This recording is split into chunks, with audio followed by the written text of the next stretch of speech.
Developing overnight. A speeding SUV plows into a crowd. Now a teen is dead and a man's in the hospital. Let's get right out to Steve.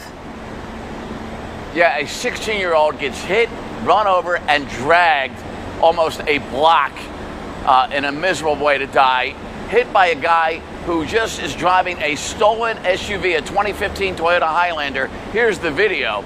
It's all smashed up because after it hit the 16-year-old and killed him and dragged him, also hit a 20-year-old, breaking his leg and more injuries, then finally ends this drive of havoc by crashing into at least 3 parked cars. This is 44th Street. This is just before 11. The vehicle is reported in stolen status out of Cheltenham Township at 10:15.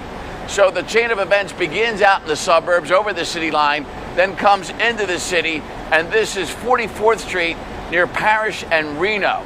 This is like a 2-block scene of mayhem. One of the 6-year-old sneakers where he's knocked out at the initial impact. His other sneaker found over 100 feet away under the vehicle. Just an awful scene out there when police get to it, and there's nothing they can do, they say, for the 6-year-old. Meanwhile, this driver, here's the other headline, is naked from the waist down, not wearing anything from the waist down. Smells of alcohol. Obviously, they believe he's impaired, under the influence of alcohol or drugs and or both. So they got a warrant to get a blood sample at the hospital because, of course, that guy survives while the people on the street, including this 6-year-old, get hurt a lot worse. There is heavy damage to the striking vehicle, the Toyota Highlander, heavy front end damage. And there's also heavy to moderate damage to the 3 parked vehicles that were struck. And those 3 vehicles were all at the intersection of 44th and Reno streets. But we know that the 2 victims, the 16-year-old who was killed and the 20-year-old with a broken leg, they were on foot. And we believe they were on foot on 44th Street between Reno and Parish streets.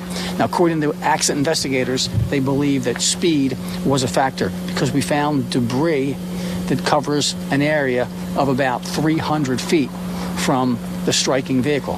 One of the pedestrians was knocked out of his sneakers.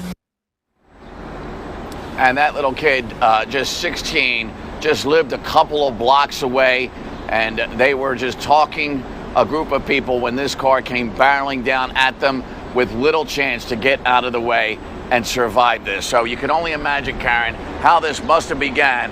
Where are the guy's pants? What happened in Cheltenham to start this whole thing? And whether Cheltenham police even had an idea that a guy had just driven away in this stolen vehicle headed toward what seems like just blocks from the Please Touch Museum in Fairmount Park and Girard Avenue over in that section of Philadelphia to create this deadly havoc. Karen? All right, Steve, thanks.